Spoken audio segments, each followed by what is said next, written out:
그러므로 형제들아, 우리가 예수의 피를 힘입어 성소에 들어갈 담력을 얻었나니 그 길은 우리를 위하여 휘장 가운데로 열어놓으신 새로운 살 길이요 휘장은 곧 그의 육체니라. 아멘.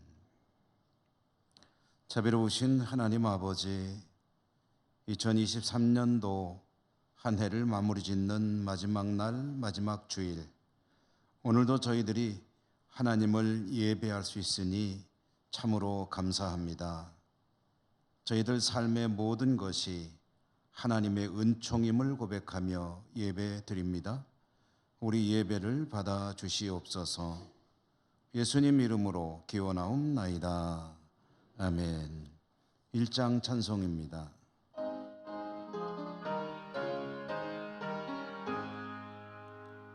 만복의 근원 하나님, 온 백성 찬송 드리고 저천사여 찬송하세. 찬송 성부 성자 성령.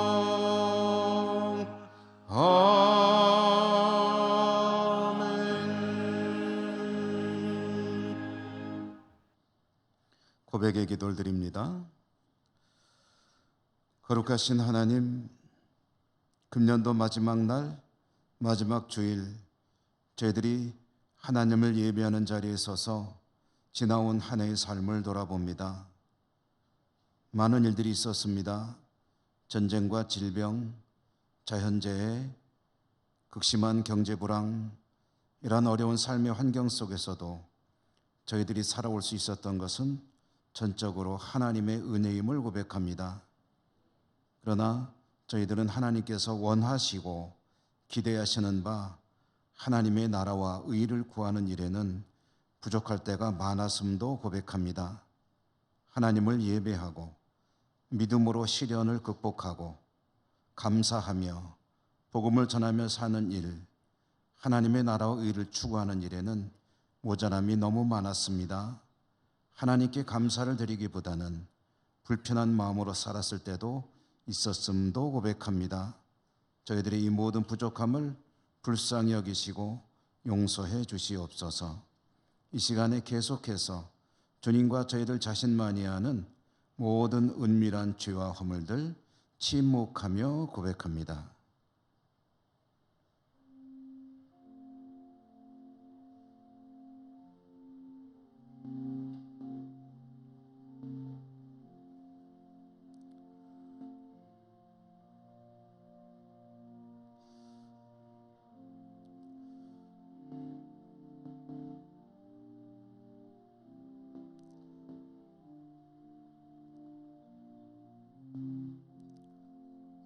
하나님의 사죄의 말씀입니다. 예수께서 이르시되 나도 너를 정죄하지 아니하노니 가서 다시는 죄를 범하지 말라 하시니라. 아멘. 성시교독 교동문 120번 성탄절 두 번째 교동문입니다. 찬송하리로다 주 이스라엘의 하나님이여 그 백성을 돌보사 속량하시며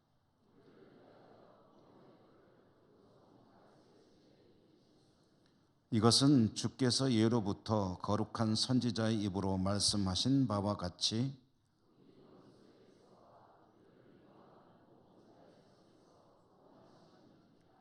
우리 조상을 긍휼히 여기시며 그 거룩한 언약을 기억하셨으니 우리가 원수의 손에서 건지심을 받고 종신토록 주의 앞에서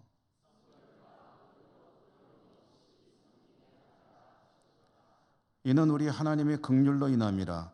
이로써 돋는 해가 위로부터 우리에게 임하여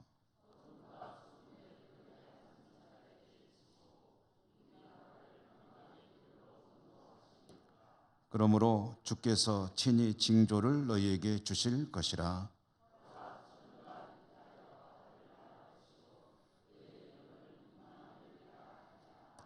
아멘. 사도신경 신앙 고백합니다. 나는 전능하신 아버지 하나님 천지의 창조주를 믿습니다.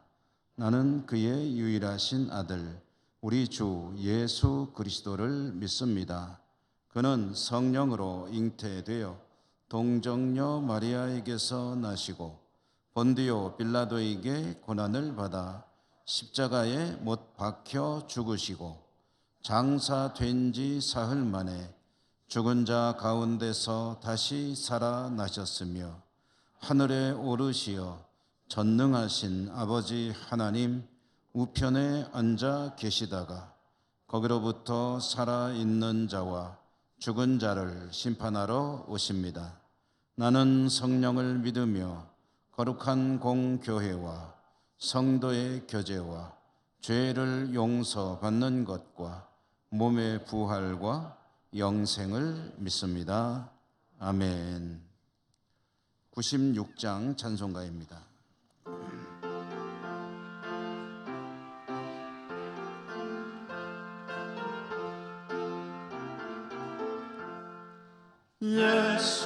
예수님은 누구신가? 오는 자의 위로와 없는 자의 풍성이며 전한 자의 너님과 잡힌 자의 노임되고 우리 기쁨 대신에 예수님은 누구신가? 약한 자의 강함과 눈먼 자의 빛이시며 병든 자의 고침과 죽은 자의 부활되고 우리 생명 대신에 예수님은 누구신가?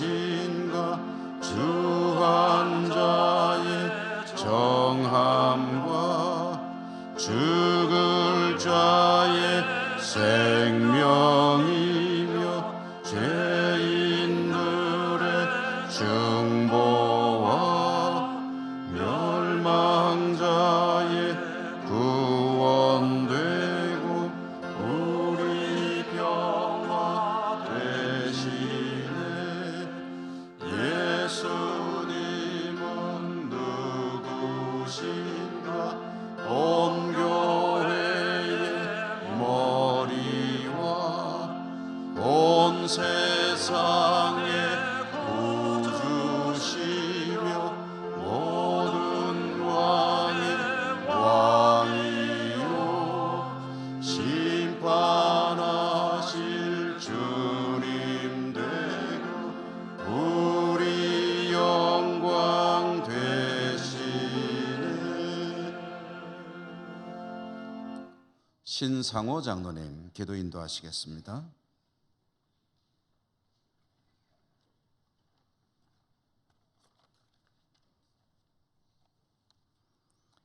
사랑과 은혜가 풍성하신 하나님 아버지, 거룩한 주일을 허락하시고 주님 전으로 인도하셔서 예배드리게 하시니 감사를 드립니다.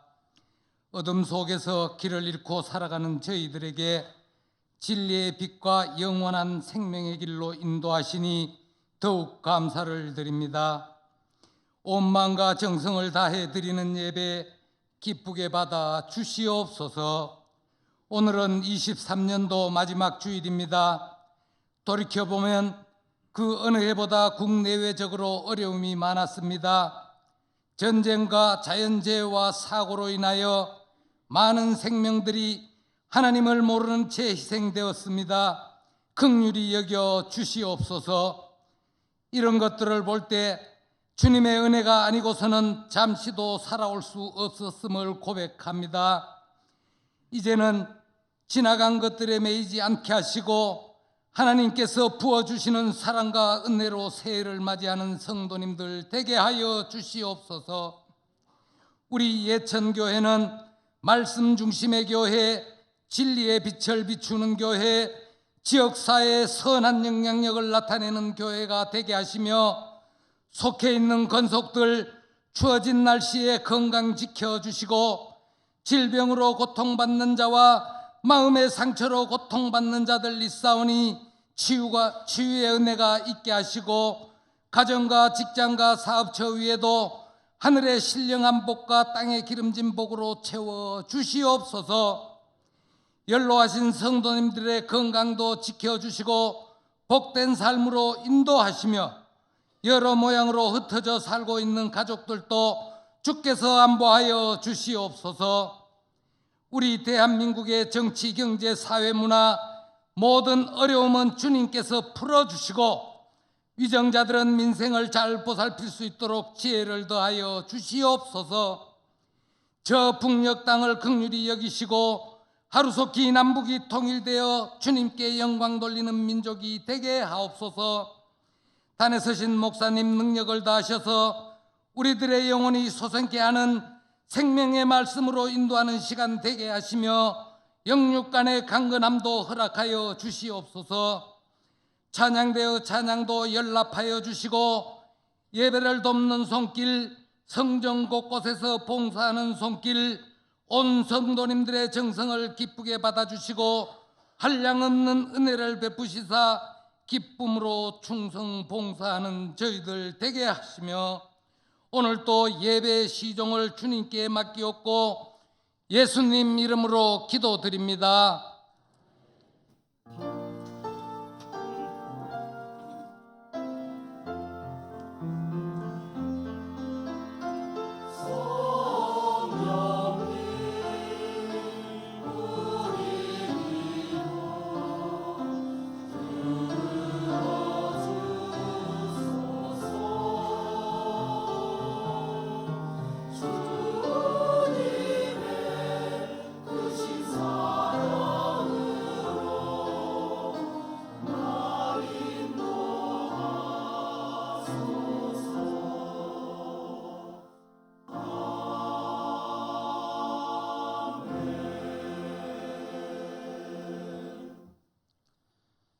오늘 하나님께서 주시는 말씀을 봉독합니다.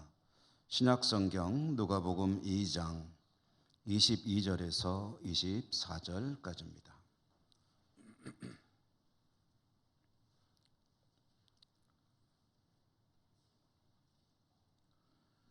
모세의 법대로 정결 예식의 날이 참에 아기를 데리고 예루살렘에 올라가니 이는 주의 율법에 쓴 바 첫 해에 처음 난 남자마다 주의 거룩한 자라 하리라 한 대로 아기를 주께 드리고 또 주의 율법에 말씀하신 대로 산 비둘기 한 쌍이나 혹은 어린 집 비둘기 둘로 제사하려 함이더라. 아멘. 호산나 찬양대 하나님께 찬양 올려드립니다.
아멘.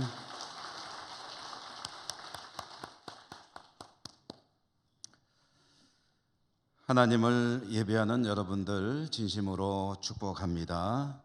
주님 은혜 풍성하시기를 기원드립니다. 오늘 성탄절 지난 후에 이제 교회력상으로는 성탄절 두 번째 주일, 그리고 성탄절 지나고 첫 주일이군요. 첫 주일. 그리고 금년도 달력으로 마지막 날, 또 주일로 마지막 주일.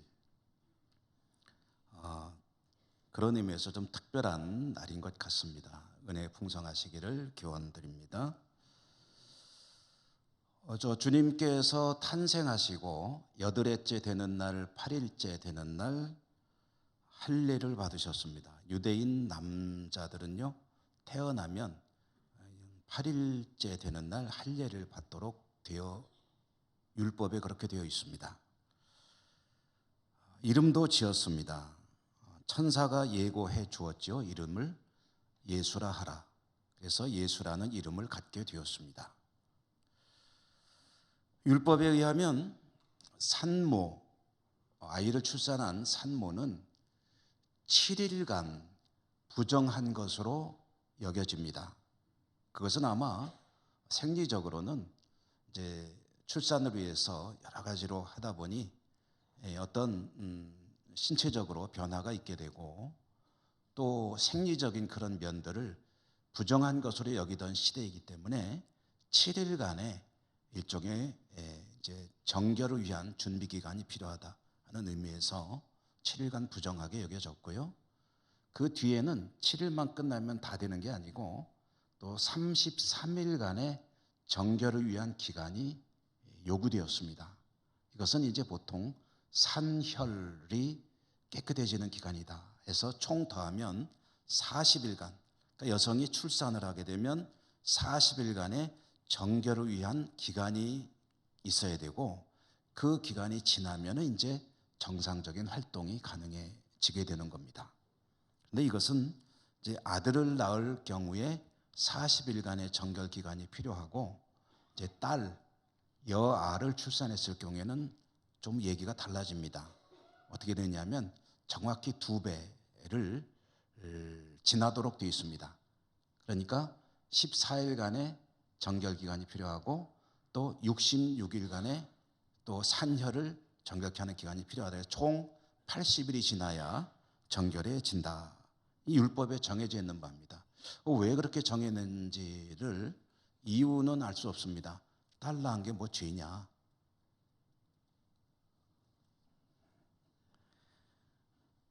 남녀 차별하는 거냐? 뭐 그런 건 아닌데요. 성경에 그 이유까지 밝혀지진 않고 있으므로 왜 그렇게 했는지는 모르겠습니다. 어찌 되었든 40일간의 정결 기간이 필요한데, 이렇게 정결 기간을 채우게 되면 그 다음에 해야 될 일이 뭐냐면은 성전에 가서 하나님께 제사를 드려야 됩니다. 산모가 성전에 가서 하나님께 제사를 드릴 때 드리는 제사는 2가지입니다. 하나는 번제를 드리고 또 하나는 속죄제를 드립니다. 번제는 다 태워서 드리는 제사이고, 속죄제는 일부만 태우지만 그러니까 죄를 사하기 위한 그런 제사가 되겠죠. 번제와 속죄제를 드리는데, 번제를 드릴 때에 드릴 제물이 정해져 있습니다. 뭐냐면 양 1마리를 드려야 됩니다. 그리고 속죄제를 위해서는 집비둘기 또는 산비둘기, 쉽게 말해 비둘기 1마리를 또 제물로 드려야 됩니다. 그러니까 40일 채우고 그 다음에 성전에 가서 양 1마리, 비둘기 1마리 들고 가가지고 하나님께 제사를 드림으로 인해서 이제 그 뒤에 과정들이 쭉 이어지게 된다라는 것인데요. 근데 양 1마리 사는 게 이제 돈이 좀 많이 들거든요. 그렇기 때문에 하나님께서 가난한 이들을 위해서 대체할 수 있는 그런 여지를 만들어 놓으셨습니다. 그게 뭐냐면 양을 사기 어려운 사람은 양 대신 비둘기를 사서 드려도 됩니다. 그래서 오늘 말씀에 보면은 요셉과 마리아가 부자가 아니거든요. 그래서 양을 드릴 수는 없고 하니까 번제를 위해서 비둘기 1마리, 속죄제를 위해서 비둘기 1마리, 합이 비둘기 2마리, 이 2마리를 가지고 하나님께 제사를 드리기 위해서 예루살렘 성전으로 이제 가는 겁니다. 자, 이렇게 요셉과 마리아가 하나님께 제사를 드리러 가는 광경, 그 말씀을 오늘 우리가 받았는데요. 그런데 그 당시 유대인들이 다 이렇게 이 율법을 철저하게 지켰느냐라고 물어본다면 그건 또 그렇지는 않습니다. 이 일에 대해서 여러분의 이해를 돕기 위해서 제가 과거에 생각나는 한 일이 있어서 말씀을 좀 드리려고 합니다. 유대민족이요, 나라를 잃고 국권을 다시 되찾을 때까지, 지금 저 이스라엘 전쟁 중이잖아요. 그 나라를 세울 때까지 그 기간이 얼마냐면은 나라가 망하고 다시 이스라엘이라는 나라를 건국할 때까지 그 기간이 얼마냐면 2500년 걸렸습니다. 그러면은 어마어마한 거죠. 우리나라는 36년간의 국권을 잃은 시기가 있었는데 그것만 해도 얼마나 수치스러운 일이고 참 가슴 아픈 일이고 또 생각하면 생각할수록 화도 나는 일이고 부끄러운 일이기도 하고 그런 일이잖아요. 그런데 유대 나라는 2500년입니다. 그러면 여러분 2500년 동안 이 사람들은 어디서 살았느냐? 물론 그 이스라엘 땅에 사는 사람들도 어느 정도는 있었겠죠. 그렇지만 전 세계에 흩어져 살았습니다. 러시아에도 많이 살고 동유럽에도 많이 살고 미국에도 많이 살고 있고 이렇게 흩어져 사는 그런 유대인들이 있었는데 그렇게 2500년이라는 그 기나긴 기간을 다른 곳에서 다른 문화에 섞여서 살았다고 한다면 자신이 유대인이라는 정체성을 잘 지킬 수 있었을까? 여러분 어떻게 생각하세요? 2500년 동안 방황하며 살았다면 자기가 유대인이라는 자신의 민족의 정체성, 그걸 잘 지킬 수 있었을까? 그들은 놀랍게도 그걸 잘 지켜냈습니다. 그래서 제가 궁금해가지고 마침 유대인 한 분하고 대화를 할 기회가 있었어요. 이 사람은 어떤 사람이냐면 유대인 랍비 가문 출신의 개종에서 기독교인이 된 사람이었습니다. 이 사람에게 이제 물어봤죠. 유대인들은 2500년이나 되는 긴 기간을 그렇게 전 세계 흩어져 살아가고 있었는데 어떻게 자신이 유대인이라는 정체성을 지킬 수 있었을까요? 그 원동력이 뭡니까? 하고 물어봤더니 안식일입니다 그러더라고요. 유대인들은 전 세계 흩어져 살고 있지만 안식일을 철저히 지켰기 때문에 자기가 하나님의 택함 받은 백성이고 유대 민족의 후손임을 잊지 않고 지켜낼 수 있었습니다 라고 말을 하더라고요. 그래서 제가 또 이제 물어봤죠. 궁금하니까. 그러면 유대인들은 그렇게 전부 다 철저하게 안식일을 지키나요? 그랬더니 하는 말이 그렇지는 않습니다. 유대인 중에는 안식일을 철저하게 여러분들이 아시는 대로 철저하게 지키는 사람도 있지만 그렇지 않은 사람들도 얼마든지 있습니다. 그러면서 오히려 유대인들 가운데도 안식일을 지키지 않는 사람이 비율이 상당히 높습니다. 그렇게 얘기를 하는 거예요. 예수님 당시도 그랬습니다. 많은 이들이 하나님의 율법을 열심히 지키려고 노력했겠지만 그렇지 않은 이들도 많았고 오히려 그런 사람들이 더 많지 않았겠는가. 율법을 대충 지키거나 무시하는 이도 많은 세상 속에서 요셉과 마리아 이 두 사람은 어떻게 살고 있었느냐. 그들은 율법에 따라 살고 있었다라는 것을 오늘 말씀이 우리에게 전해주고 있습니다. 오늘 우리가 받은 말씀이 2장 22절에서 24절 3절밖에 안 되죠. 이 3절밖에 안 되는 말씀에 보면은 이 짧은 말씀 속에 3번이나 반복되어 나오는 말이 있는데요. 그게 뭐냐면은 율법대로라는 말입니다. 율법대로. 오늘 말씀의 제목이 율법대로. 22절에 보면 모세의 법대로, 이 말이 율법대로라는 뜻이에요. 모세의 법대로 율법대로 정결 기간이 차게 되었을 때 23절에 보면은 주의 율법에 쓴 바대로, 주의 율법에 쓴 바대로는 율법대로 요셉과 마리아는 성전을 찾게 되었고, 24절에 보면 주의 율법에 말씀하신 대로 제사하려 하였다. 말하자면은 하나님께 율법에 정해진 대로 제사를 드리기 위해 갔다라는 뜻입니다. 율법대로, 율법대로, 율법대로. 길지 않은 이 말씀 속에 율법대로라는 말이 3번 반복된다는 것은 특별한 의미가 있습니다.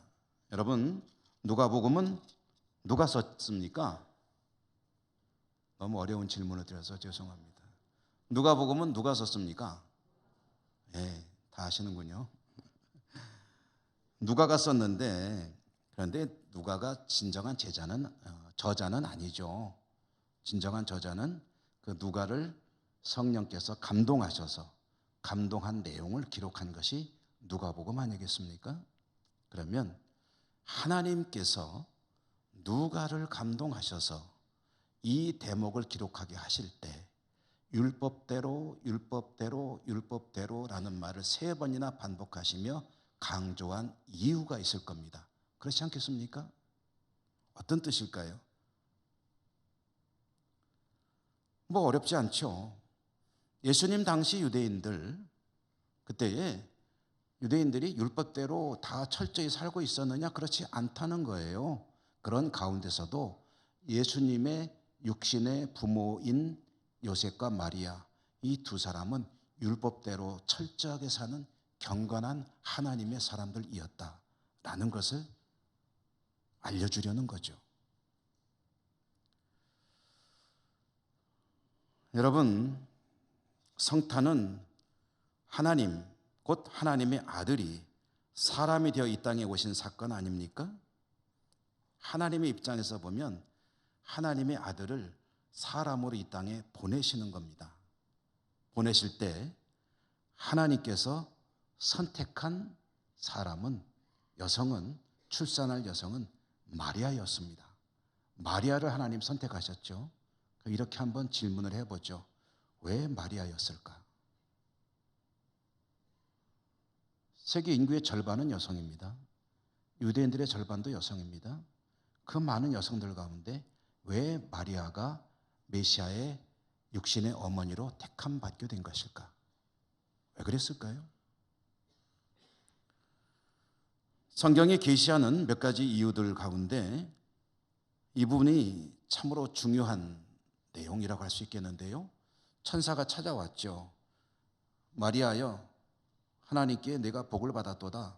그러면서 내가 아들을 낳을 것이다 라고 수태고지를 했습니다. 어린 소녀였습니다. 그런 어린 소녀와 같은 마리아에게 천사가 와서 청천벽력과 같은 이야기를 했을 때에 마리아는 하나님의 뜻대로 되기를 원합니다 라고 순종했습니다. 그게 하나님께서 마리아를 선택한 이유의 중요한 그런 핵심이 될 것입니다. 그는 하나님의 뜻에 순종하는 사람이었다. 그러면 그 남편인 요셉은 어떤 사람이냐? 성경에 보면은 요셉은 의로운 사람이었다라고 합니다. 그러니까 요셉과 마리아 이 2사람은 하나님 앞에 경건한 사람이었고 하나님의 말씀에 순종하는 사람들이었고 하나님의 뜻을 존중하는 그런 사람들이었다라는 것이고요. 이 사실이 하나님께서 이 2사람을 이 땅에 오시는 메시아의 육신의 부모로 선택받게 된 이유였다라는 것입니다.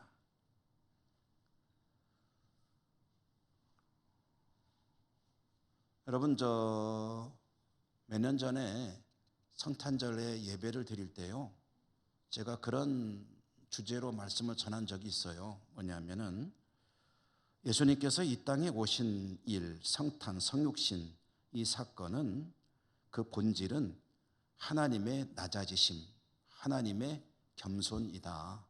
하나님의 낮아지심. 그런데 이 신이 인간이 되는 낮아짐이라는 이 어떤 폭은 이것은 도저히 있을 수 없는 일이다. 지난 성탄절에는 제가 그런 비유를 드렸죠.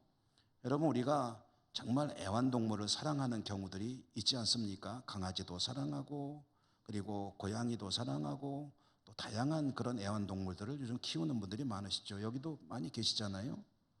그런데 그 아무리 애완동물을 사랑하신다 해도 내가 너무 그 애완동물을 사랑하기 때문에 내가 개가 되겠다, 내가 고양이가 되겠다, 이런 생각하는 분이 있느냐?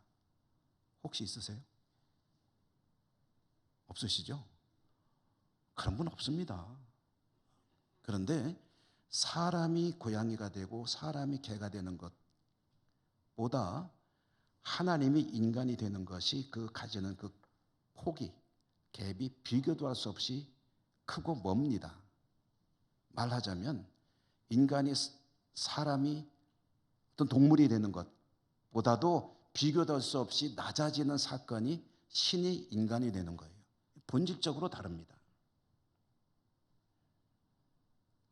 간혹 우리가 오해하는 게 있어요. 뭐냐면 하나님이 인간이 되시는데 너무너무 가난한 집에, 그리고 탄생하실 그런 산실이 없어가지고 마구간에서, 그것도 누이실 요람이 없어가지고 말구유에 누이셨다. 참 우리 하나님이 낮은 곳으로 오셨다, 이렇게 얘기를 하잖아요. 여러분, 주님이 겸손한 모습으로 이 땅에 오신 것이 가난한 집에 말구유에 오셨기 때문에 겸손하신 것이냐 하면 그건 그렇지 않습니다. 그거 오해하시면 안 됩니다. 만약에 주님이 어느 나라 왕가의 왕자로 태어나셨다면, 의리의리한 그런 어마어마한 부잣집의 장남으로 태어나셨다면, 그렇다면 주님이 인간이 되신 것이 덜 겸손하고 덜 낮아지신 걸까요? 그 정도면 괜찮지라는 생각이 드십니까? 여러분, 하나님이 인간이 되실 때 왕족으로 태어난 것과 가난한 집의 노예 집안에 태어난 것과는 그 본질적으로 조금도 다를 바가 없는 일입니다. 왜 그럴까요? 하나님에게는 왕이나 노예나 다 똑같은 구원받을 수 없는 죄인에 불과하기 때문입니다. 하늘에서 내려다보면 똑같아요. 왕이나 노예나 똑같은 인간이에요. 여기 가면은 엄청 겸손한 것이고 여기 가면은 그래도 괜찮은 대로 갔지 뭐, 이런 거냐? 아니에요. 신이 인간이 되셨다는 그 자체가 더할 나위 없이 낮아지신 것이다. 다만 주님이 인간이 되실 때에 꼭 필요한 한 가지 환경은 있었다는 거죠. 전제 조건이 있습니다. 그것은 주님의 부모로서 주님의 어린 시절을 책임져야 될 두 사람, 그 두 사람이 어떤 사람이어야 하느냐 하는 것은 하나님에게도 대단히 중요한 일이었습니다. 그들은 경건한 사람이어야 했기 때문입니다. 주님은 이 땅에 오실 때 슈퍼맨으로 태어나신 게 아니에요. 어려서부터 어마어마한 뛰어난 능력을 가지고 있어서 성경 정도는 자동적으로 다 알고 계시고, 그리고 어마어마한 능력이 있어서 손만 뻗으면 기적이 일어나고 바다가 뒤집히고 그리고 귀신이 쫓겨가고, 어렸을 때부터 그런 능력을 자동적으로 가지셨느냐? 그거 아닙니다. 여러분, 그런 거 아니에요. 하나님이 신이 되어 이 땅에 오실 때, 우리 주님 태어나셨을 때 주님은 완전한 인간으로 태어나셨습니다. 그러므로 인간의 모든 약한 것을 다 가지고 계세요. 아기 예수로 사시는 동안에, 어린이로 사시는 동안에 주님에게 막대한 영향을 미치는 것은 그것은 부모입니다. 그런데 주님은 자신의 사명을 어떻게 깨닫죠? 율법을 통해, 말씀을 통해서 깨닫게 되고 말씀을 붙들고 사명을 감당해 나가십니다. 그러므로 그 어린 아기 예수에게, 어린이 예수에게 사명을 감당할 수 있도록 어린 시절을 책임져야 될 부모는 어떤 사람이어야 되느냐? 경건한 사람이어야 돼요. 아무 데나 가면 안 됩니다. 그들은 어린 시절, 어린 예수, 아기 예수, 소년 예수, 그리고 아직 부모의 손길이 필요한 어린 시절을 살아갈 때는 하나님의 율법으로 잘 가르쳐야 될 책임을 질 수 있는 사람이어야 했다. 그런 사람이 누굽니까? 오늘 이 말씀이 잘 보여주고 있잖아요. 요셉과 마리아, 이 두 사람이 예수님을 받아들일 때부터 그리고 잉태하고 출산한 이후에 어떤 모습을 보이고 있습니까? 그 사람들은 22절, 23절, 24절에 보니까 모세의 법대로 그 당시 그들에게 주어진 하나님의 말씀대로, 오늘날 우리식으로 표현하면 성경대로 살아가는 부모, 그 부모들에게 이 땅에 메시아를 우리 하나님은 보내셨다라는 그런 말씀입니다.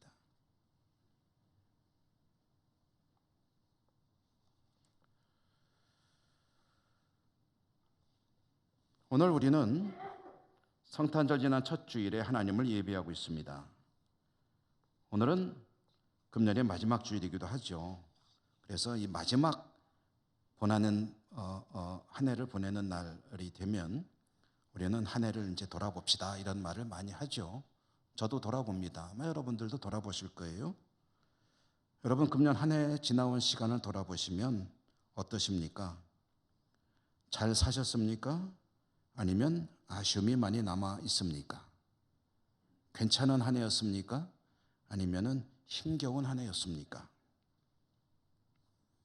금년 우리가 살아가고 있는 예천에는 참 많은 일들이 있었죠. 그 중에는 우리가 참 경악하지 않을 수 없는 그런 큰 사고도 있었죠. 폭우로 인한 산사태, 15명의 인명이 희생이 되고 또 2명은 실종되고, 이 일은 예천을 살아가는 우리들에게는 참 깊은 상처를 남긴 일이 아닐 수가 없었죠. 또 3년간 지속되던 코로나가 일단은 종식된 것 같은데, 그러나 그로 인해서 남아있는 어려움들은 여전히 존재하고 있습니다. 세계적으로는 전쟁이 계속되고 있고 또 새로운 전쟁도 일어나고요. 이곳저곳에서 들려오는 자연재해 소식,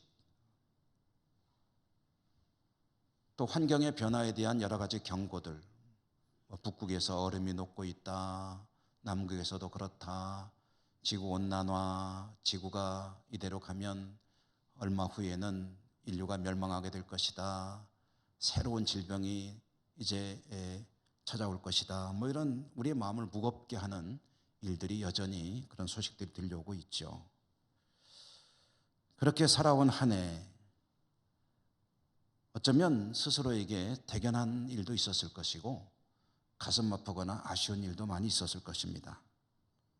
그렇게 스스로 자신의 삶을 돌아볼 때 우리들은, 하나님을 믿고 살아가는 우리들은 자신에게 던져야 될 질문이 하나 있습니다. 반드시 던져봐야 합니다. 그것은 나는 금년에 얼마나 하나님 앞에 잘 살아왔는가 하는 것입니다. 얼마나 하나님 말씀에 성실하게 살아왔는가 하는 질문을 던져봐야 한다는 것입니다. 여러 가지 일 때문에 속상할 때도 있고 즐거울 때도 있겠지만, 그러나 이런 질문도 던져보고 있는지 궁금합니다. 여러분 각자가 그렇게 한번 자신의 삶을 돌아보셨습니까? 혹시 그렇게 생각해 보았더니 그래도 하나님 앞에 이런 것들을 나름대로 애썼다, 수고했다라고 생각이 된다면 스스로 그 일에 대해서 대견해하고 그리고 스스로를 칭찬하셔도 됩니다. 그러나 그렇지 못하다고 생각될 때는 그것이 아무것도 아닌 일이 되면 조금 곤란합니다. 만약에 그런 생각들이 많이 떠오른다면 그런 일들은 가슴 아픈 일로 남아 있어야 합니다. 그렇게 말씀에 자신의 삶을 비추어 보면서 자신의 삶을 들여다보는 이러한 습관이 자리 잡을 때 말씀에 좀 더 성실한 삶을 살 수 있게 될 것이고, 그리고 그의 삶이 점차 하나님 앞에 나아져 갈 것이기 때문입니다. 신이 인간에 되어 이 땅에 오시는 어마어마한 일이 벌어질 때에도 반드시 준비되어야 될 일 한 가지가 있었는데, 그것은 말씀이 삶의 중심이 되어야 하는 환경, 그 환경은 반드시 준비가 되어 있어야 했다. 여러분, 우리 인생도 그렇습니다.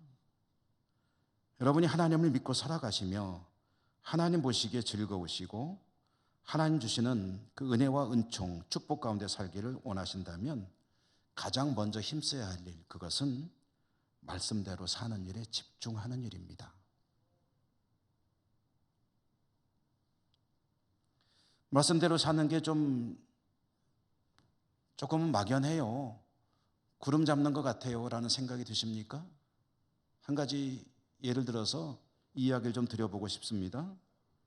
한 성도의 글을 보면서 제가 생각했던 바인데요. 보통 성도들이 가지는 신앙에 대한 여러 가지 궁금증들이 있습니다. 그 중에 하나에 이런 게 있습니다. 내가 하나님께 열심히 기도를 했어요. 그랬는데 어느 날 마음속에 뭔가 딱 떠오르는 감동이 있어요. 생각이 있습니다. 이런 생각이 딱 떠오른 거예요. 아니면 성령께서 주시는 것 같은 뭔가 생각이 있어요. 그럴 때 그게 하나님의 음성이냐 아니면 내 생각이냐, 어떻게 분간하죠?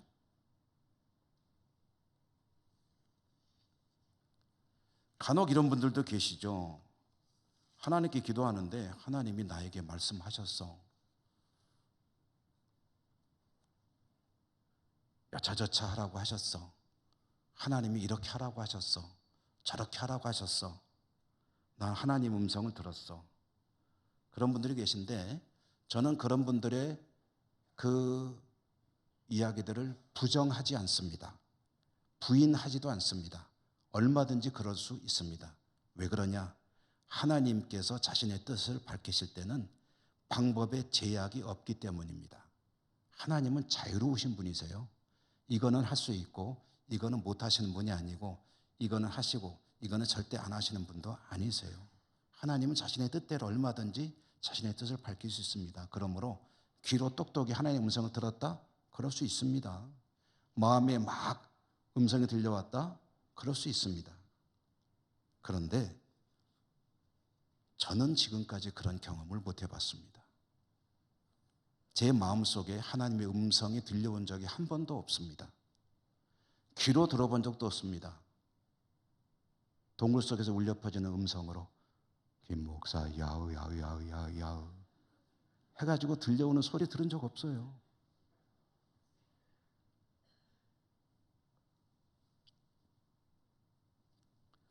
여러분들이 저 목사가 영역이 없구만, 영감 없는 목사구만 하셔도 할 수 없어요. 사실이니까. 모르는 것이고 경험해보지 못한 것을 괜히 아는 척할 필요 없고요. 경험해봤다고 말할 필요도 없습니다. 저는 하나님의 음성을 직접 들어본 적 한 번도 없습니다. 그러면 당신은 하나님의 뜻을, 하나님의 음성을 어떻게 분별하세요? 마음속에 어떤 생각이 들었을 때, 기도하다가 어떤 생각이 막 떠오르거나 이게 하나님이 주신 생각인가 하는 생각이 들 때 그걸 어떻게 분별하세요? 라고 물어보신다면 저는 답을 가지고 있습니다. 여러분도 다 갖고 계십니다. 뭡니까? 성경이죠. 성경을 읽어보시고 성경과 합치되는 거라면 하나님 뜻입니다. 성경과 배치되는 것이라면 하나님 뜻이 아니죠. 왜 그렇습니까? 하나님께서 사람이 아니시기 때문에 무엇 안 한다고 그러셨죠? 하나님은 인간이 아니시니 시건 거짓말하지 않으신다. 하나님은 다른 말로 하면 일구이연을 하지 않으신다. 똑같은 일을 놓고 이때는 이랬다가 저때는 저랬다가 그러지 않으신다. 그러므로 지금 나에게 다가오는 이 뭔가 깨달아지는 이것이 하나님의 뜻인지 아닌지를 알고 싶으냐? 그러면 성경을 읽으시면 돼요. 성경 읽다 보면 그 속에서 하나님의 뜻을 깨닫게 될 것입니다. 여러분, 하나님 뜻이 궁금하세요? 하나님의 뜻이 알고 싶으세요? 제가 과거에 신학교 가기 전에 어떤 집사님은 제가 조금 교회를 더 오래 다녀서 그런지 저한테 이런 상담을 해본 적이 있어요. 저기 집사님, 제가 저 집을 하나 사야 되겠는데 저쪽으로 가서 살까요? 이쪽으로 가서 살까요? 제가 그랬죠. 점쟁이도 아니고 제가 그걸 어떻게 합니까? 이걸 해야 될까요? 말아야 될까요? 하나님 뜻이 어떤 걸까요? 그걸 제가 어떻게 알아요? 성경을 읽으면서 하나님께 기도하고 성경 속에서 답을 찾으면 되죠. 여러분, 우리 삶에 대한 모든 지혜와 모든 문제에 대한 대답은 성경 속에 다 들어있습니다. 그러므로 오늘 말씀대로 율법대로, 우리식으로 말하면 성경대로 살아가게 되면 우리 삶은 참으로 복되게 이루어질 줄로 믿습니다. 여러분, 금년에 어려운 시기에 사시느라 수고 많으셨습니다. 혹 지나온 일 가운데 아쉬운 일이 있으십니까? 지난 것은 어쩔 수 없습니다. 혹시 하나님 앞에 과오라고 생각되는 것이 있습니까? 그 일은 너무 마음에 담아두지 마세요. 그거로 인해서 죄책감에 빠지거나 우울감에 빠지지 마세요. 하나님께 뭔가 좀 죄송스러운 일이 있다? 그러면 그것을 하나님께 내놓고 회개하며 고백하고 기도하시면 됩니다. 긍휼에 풍성하신 하나님은 그 모든 것을 다 받아주시고 용서해 주십니다. 혹시 잘한 것 있습니까? 그런 것들은 더 잘하도록 힘쓰시면 됩니다. 그리고 그 기준은 뭐라고요? 하나님의 말씀이어야 합니다.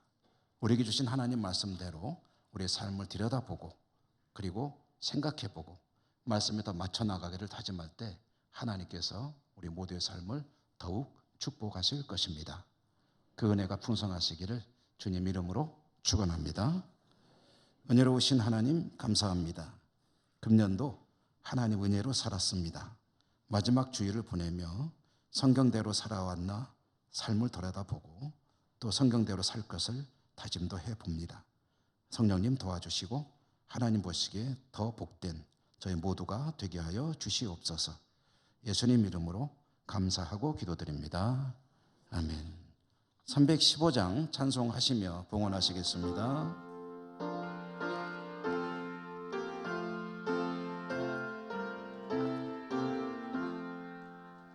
내 주 되신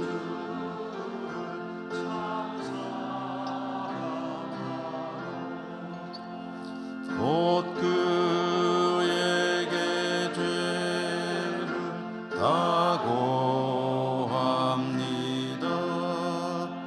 그 은혜를 주신 내 예수시니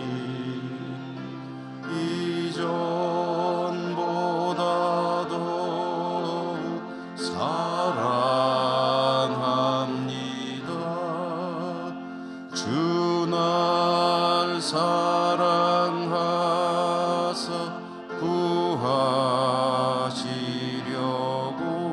구하시려고 저 십자가 고난 당하셨도다. 그가 시관 쓰신 내 주 배오니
하나님, 오늘도 저희들이 하나님을 예배하는 자리에 있게 하신 그 은혜를 감사하고 또 하나님 앞에 예물 드릴 수 있도록 축복하신 것 감사합니다.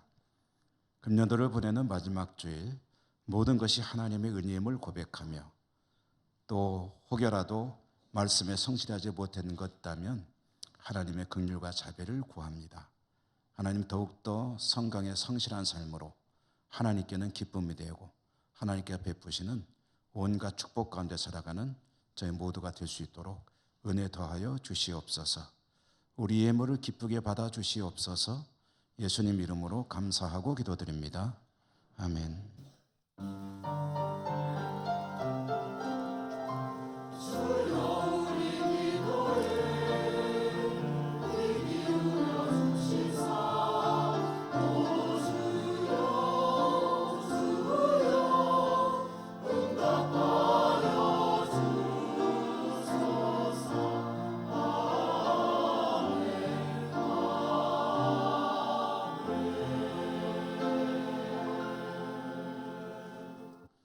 교회 소식입니다. 오늘은 성탄절 지난 첫째 주일 오후 찬양 예배를 오늘 드리지 않습니다.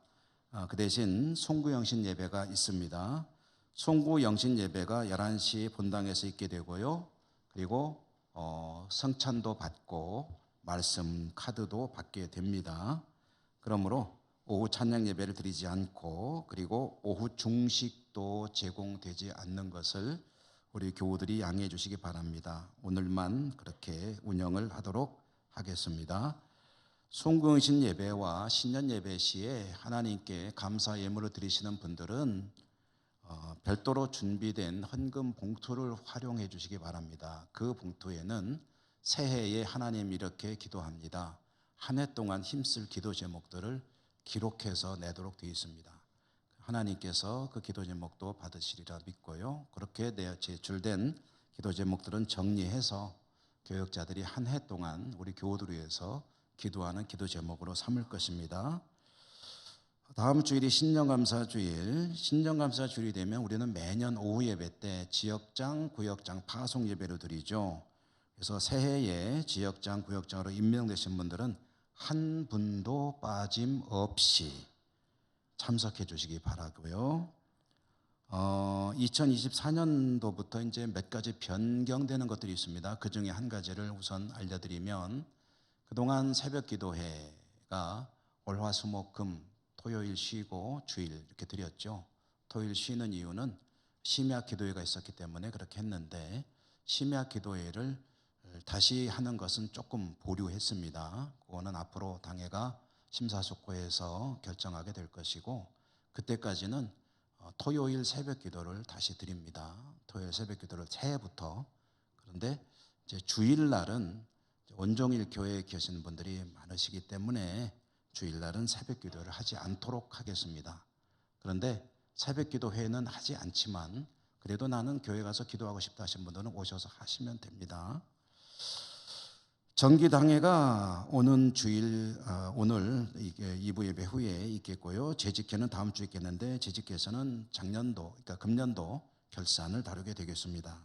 시무 예배는 1월 2일 화요일 오전 11시 소예배실 참석자는 교역자, 당회원 우리 원로 장로님, 은퇴 장로님 비롯해서 우리 장로님들과 또 직원들 그리고 부설기관 직원 포함해서 우리가 시무 예배를 드리도록 합니다. 영전호의 신년감사 예배는 1월 3일 수요일 오전 11시 성남교회에서 있게 되겠고요. 교회 달력이 나왔는데요.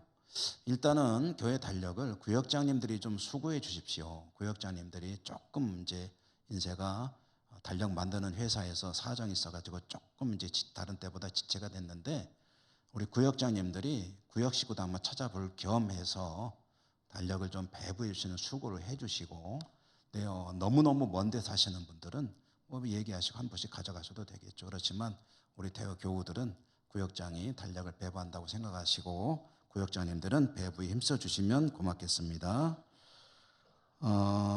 오늘 그리고 교회 요람을 만들고 있는데 요람에 내 전화번호는 빼주시오 하시는 분들은 사무실로 말씀해 주시면 빼도록 하겠습니다.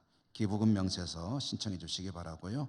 강단 꽃꽂이 봉헌 배상선 권사님과 박윤경 권사님 해주셔서 감사합니다.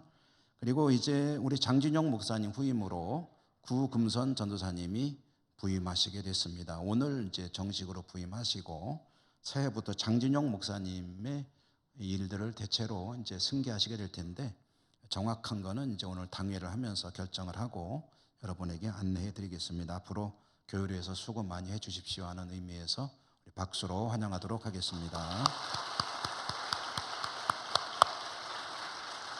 네. 우리 곁에 계신 분들하고 인사, 새해 복 많이 받으시고요. 사랑합니다. 축복합니다.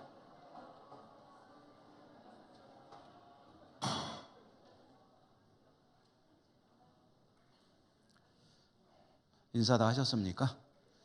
주기도성과 축도로 예배를 마치겠습니다.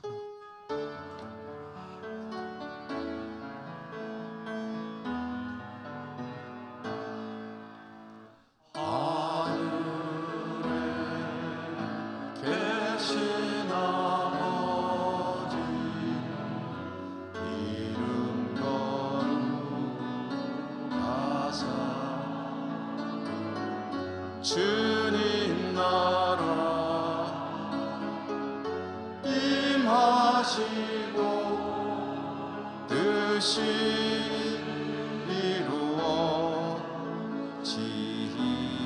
이루어지이다. 일용할 양식 주시고 우리들의 큰 죄 다 용서하옵시고 또 시험에 들게 마시고 악에서 구원하소서. 내게 주의 나라 주의 권세 주의 영광